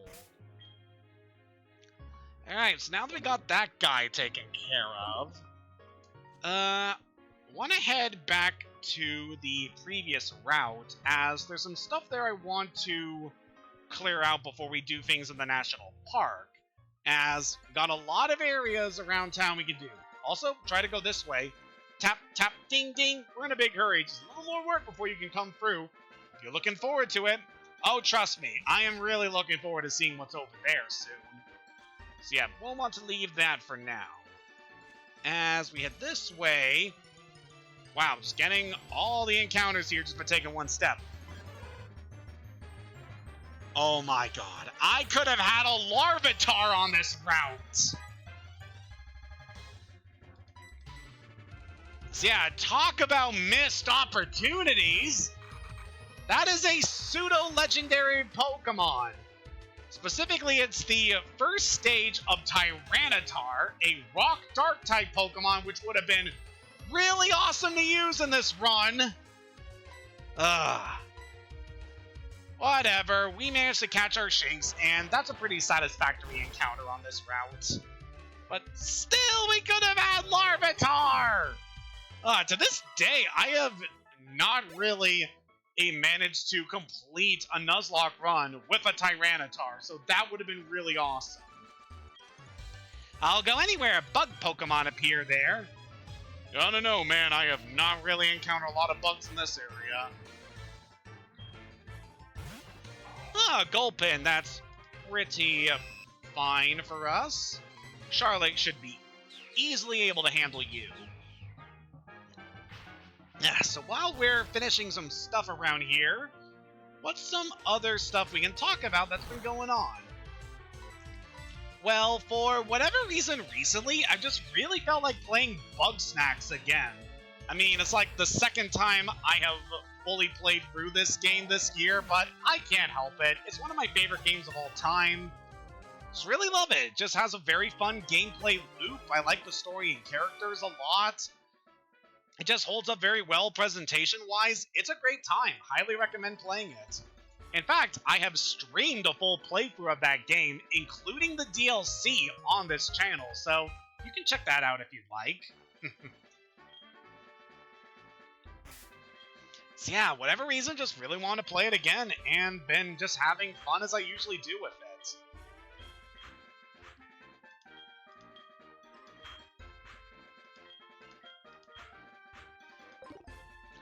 Alright, considering how much time we have left in this session, as I usually stream about 2 hours, I'm thinking I'll want to try to quickly clear up as many of the areas around here as we can before we are ready to go challenge the gym.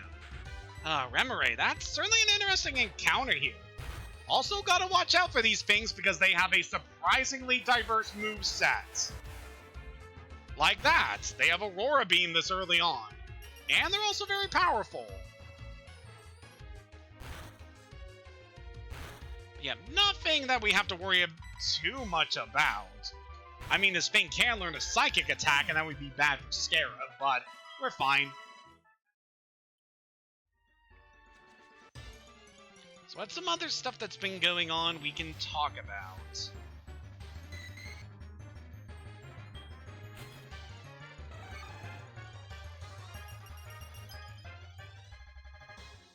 So I've been very happy by a few things that have been released pretty lately. I, of course, have been following along Maryland's Pokemon Violet playthrough that he's doing on his channel, and it's definitely been making some good progress. Get to show off some stuff that I don't think a lot of people have really talked about in that game. Like, he's already managed to beat 1 Titan, 1 Gym, and 1 of the Team Star bases in that playthrough. So, very nice to see the amount of progress he's currently making. And it's going to be very fun to continue watching that series. In terms of other stuff lately, I've also been very happy that Chugga Conroy has gotten back to playing his Pokemon White Let's Play. Because I know it's been a bit of an awkward time for him. There's been a lot of negative stuff that's been going on with him in recent months, and it's just very nice to see him starting to feel a lot more positive again and getting to continue this series. Because I've really been having a lot of fun watching his Pokemon White 2 playthrough, and it's been really making me want to return to my own playthrough of Pokemon White 2. Because I'm about at the point where he is in that game, but he recently overtook me in terms of progress, so definitely want to try to get back into that. Though, man, it feels like I've been just playing so many different Pokemon games these days. And just for whatever reason, just been wanting to jump between a lot of different games around this time. Like, I've been jumping into Pokemon Violet whenever I want to try to do, like, raids or try to catch specific things I want, or to hunt for shiny Pokemon. I'm currently been playing a Pokemon X as part of a challenge being run on a Discord server with some other people. I'm also running a Pokemon Platinum game on a server with a bunch of other people. And that playthrough is actually close to being completed now, so that's pretty nice. And I've also got the Pokemon White 2 playthrough I'm doing alongside Chugga's Let's Play. And of course, I'm playing the SoulSilver Nuzlocke here. So, yeah, just playing a lot of Pokemon these days, which I guess makes sense. That's like my favorite franchise of all time. So, it makes sense that I have been just playing so much of these games recently, though. I tend to diversify my usual selection of games every now and then. So, it can be a little exhausting when you're sticking to one series over a long span of time. Which is partially why I was so excited to go back to Bugsnax, just because it's a completely different series in a completely different genre. That just has a completely different feel to it compared to these games. Again, it's always nice to stick with things that you love, but also to try new things and try to keep things varied. Which I definitely feel I should be trying a lot more these days. Another good reason I like having Walker is his ability nullifies water attacks. So yeah, I don't really know if we're going to use Walker too much in the rest of this playthrough, but he is going to be pretty useful in terms of HM coverage. So we'll definitely have a Pokemon like him to be able to readily use HMs whenever we need, as these moves are definitely not going away anytime in the future. It's definitely made me grateful for the newer games completely axing hidden machines, so that we don't have to worry about teaching these mostly useless moves to your main team Pokemon. Yikes, not fast enough! Nice try, buddy. Oh, someone tried to call me, I didn't see who it was. But yeah, that guy really wasn't too bad. I mean, he had a Wingull that's pretty consistent with what a Bird Keeper would normally have. And we got a TM for Payback. That's an interesting move. So what Payback does is, it's a Dark-type move that will have... We could have gone Eevee here! Oh man, that would have been so good! So yeah, for those that don't know, Eevee is a very special Pokemon in that it's able to evolve into many different kinds of Pokemon, instead of just one like most Pokemon do. In this game alone, Eevee is capable of... well, in this game specifically, it can evolve into 5 different species of Pokemon. If we were able to transfer it to Diamond, Pearl, and Platinum, we could get 2 more evolutions for it, which is kind of a bummer that there is nothing in the Johto region that can help Eevee evolve into those specific Pokemon. Again, it makes me grateful for a lot of things added in the newer games, as we don't have to worry about evolving it in a certain location. We just use a Leaf or Ice Stone to evolve it. Yeah, I definitely wonder that myself, Lydia, with what we're going to receive from a gift from a certain someone in the future. I don't know why I'm being coy about it, because it's something I went over in my goal playthrough. Okay. So we still got some time left in this session, so how about we clear things up here in the National Park, and then we're going to call things here. So right now, let's head into the grass and challenge some peeps to some battles. A few of the trainers here, if you're playing the vanilla game, can be a little tricky. One person in particular can be nasty because he has a Raichu in his party, and that thing hits like a truck and is very fast. So yeah, if you're not prepared, that thing can steamroll your team. And yeah, just pretty nasty, especially in the Nuzlocke run. But the rest of these trainers shouldn't be too bad. I mean, got a Jigglypuff here. That thing's really not going to cause us much trouble. Especially if you're scared. Alright, even after everything that has happened in this session, still pretty thankful that things haven't gone too bad. Sure, we'll register you. That was a pretty fine battle. It's always good to register as many people as you can, because eventually we're going to get to the point where calling up the people we register will be very beneficial to us. It's certainly going to be beneficial to us later on in the story.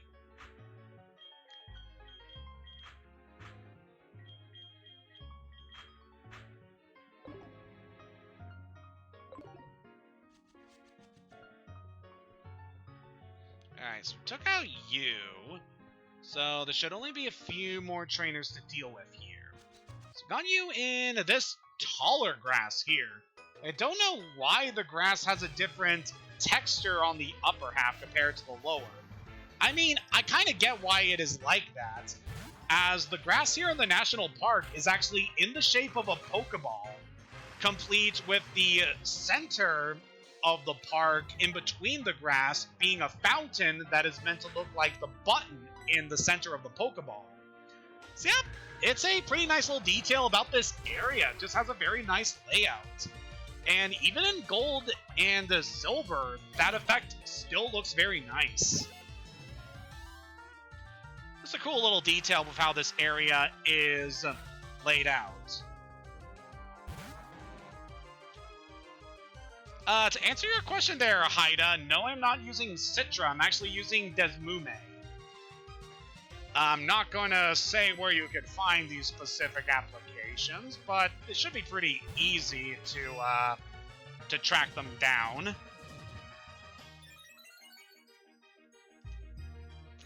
Let's just say that Google is very versatile for finding what you're looking for.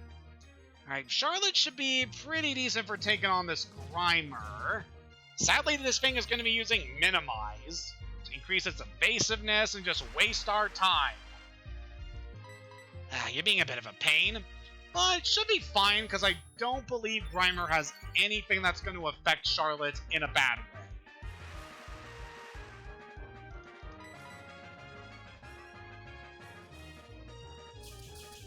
Come on, can we land a single hit on this thing? It's a pile of sludge. It should not be this evasive. There we go. We finally got a hit on you.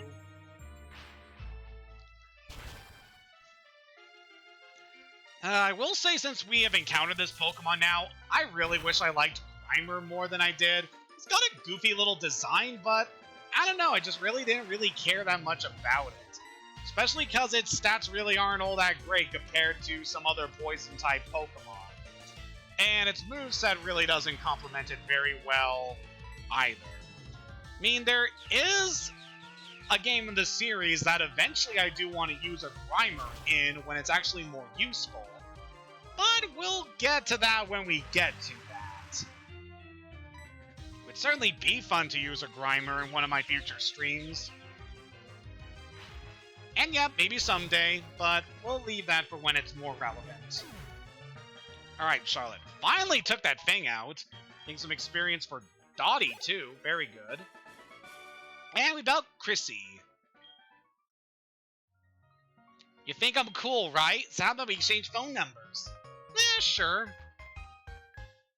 Me and anyone who is serious about using Grimer? Yeah, you're cool in my book.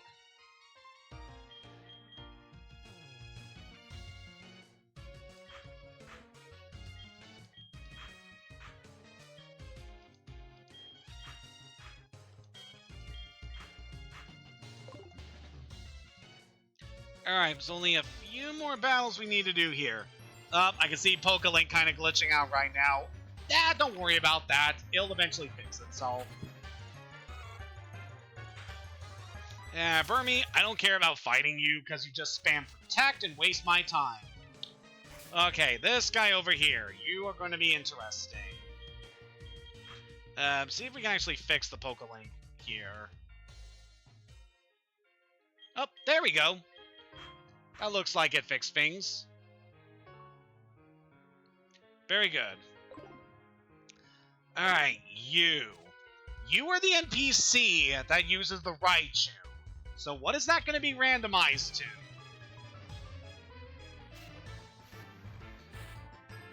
Also, what's that kid doing on your back? Slowbro? Okay, that's actually pretty consistent with how Johto just loves to throw fully evolved Pokemon at you at early levels. Alright, you could be a bit nasty to deal with. Slowbro is... Actually, Dottie should be able to handle you easily. Slowbro could definitely give you some trouble early on. This thing's a water psychic type, so it's got some pretty decent coverage there. And just its stats at this point are really good, especially its defense and special attack. I personally consider the whole Slowpoke family to be one of the more underappreciated Pokemon these days, because I really don't hear people talk about them, but they are really good Pokemon. Can easily recommend them in any playthrough. In fact, there have been a few times where I was considering using the Slowpoke line in some of my streams, but whatever reason, I just didn't really feel like adding them on. But at some point, it would be nice to eventually use the Slowpoke family in one of my streams in the future. Just cause it's one of my personal favorites. I do like them a lot.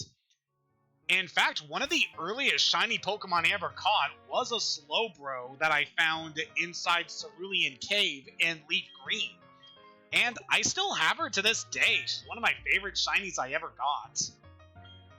Alright, but now that we've taken care of you, it's pretty much going to be the scariest Pokemon we're going to encounter here inside the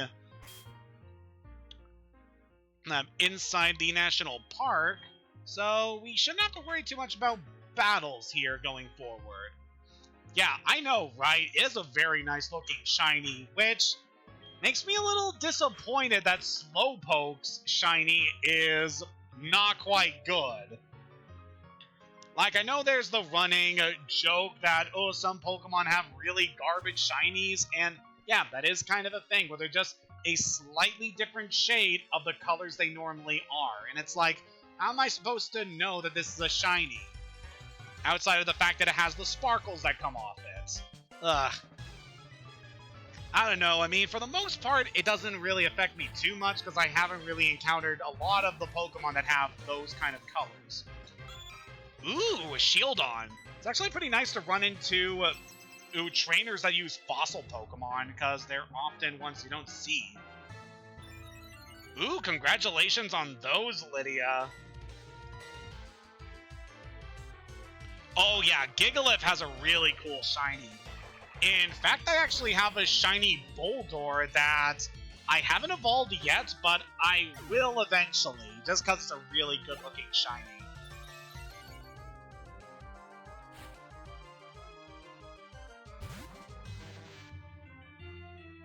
Alright, Elekid. That's another Pokemon you don't often see. That would be pretty bad for Snorkel to be out against. Dottie would do pretty well, though. Oh, yeah. My personal opinion, the DS-era Pokemon is just peak classic Pokemon. I always am under the belief that every generation of Pokemon improves upon the last one. And it definitely feels like the DS games are the culmination of everything they were building up to in the classic era of the series. Like, it definitely make a case for some of the later games like X or Y or Sun and Moon for being like peak Pokemon. But for me personally, I have to give it to the DS games. They were especially good to me because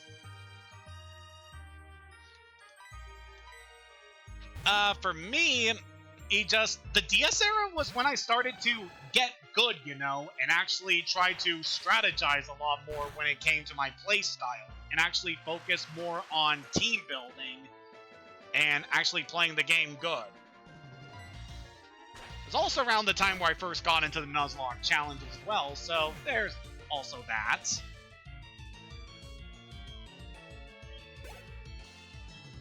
Sun and Moon I don't really want to talk about too much, because I want to talk more about that when I eventually do stream the games, but overall I do like them a lot, and feel like when it comes to story, they definitely handle that very well, especially compared to some of the earlier titles. But we also registered this trainer here. Man, there's a lot of people you can register in the national park, ain't there? Alright, so that is going to cover all the battles we can do here. So, the last thing we'll want to grab around here is going to be some items beyond this fence. Ugh, I'm out of breath. Running to try and charge the Pokewalker. Yeah, some of the people in the park here will also reference the Pokewalker, which is a nice little tool. Ooh, a Dusk Stone. Oh, that's so awesome we ran into that early on. Yeah, some of the NPCs here will talk about the item called the Pokewalker, which was a special device that was bundled alongside Heart and Gold and Soul Silver when they were released.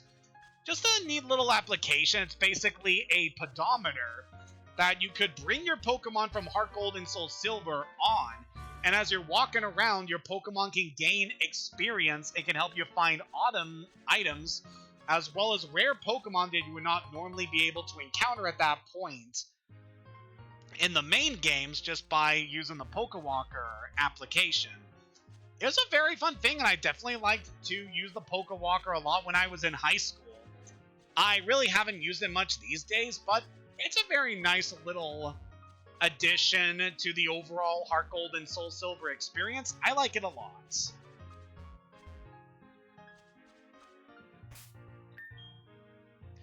Yeah, I definitely agree with you on that, Hido. I'll go more into it when I eventually stream those games, but yeah, Gen 5 has a really great story, especially when you take the story elements of both the first set of games and the second. Want to look at the TMs that we picked up earlier. I think we picked up Torment when we were here. Yeah, that's kind of a disappointment because you would normally find Dig here in the vanilla games. Alright, we're past the 2-hour mark. We pretty much did everything I wanted to do here. I do want to make note of one new addition here in Heart Gold and Soul Silver. The wall's very rocky. Will the Pokemon move scale it? Anyone familiar with Diamond, Pearl, and Platinum should know what that's about. And yeah, we are not going to be able to access that until we have cleared most of this game's story. So we're going to hold off on that for the time being. But with that said, we have managed to make some pretty considerable progress in our journey. Managed to show off everything we can do in Goldenrod for the time being, as well as taking care of things around the national park area. Still some more stuff we need to go over, but we'll save that for a bit later. Ah, man. This session is definitely ending on a bittersweet note, because sadly, our Nuzlocke run has suffered its first casualty. And to reasons that were really beyond our control. So, to you, Lydia the Discull,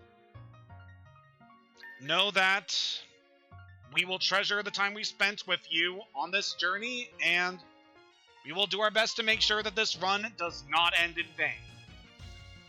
So, thank you for joining me in this session, and next time we'll be clearing up the last couple of things we can do before the next gym battle, and then we're going to be returning to the Goldenrod Gym in order to settle the score with Whitney. So, I hope you can all join me for that. Until next time, have a good day, and take care.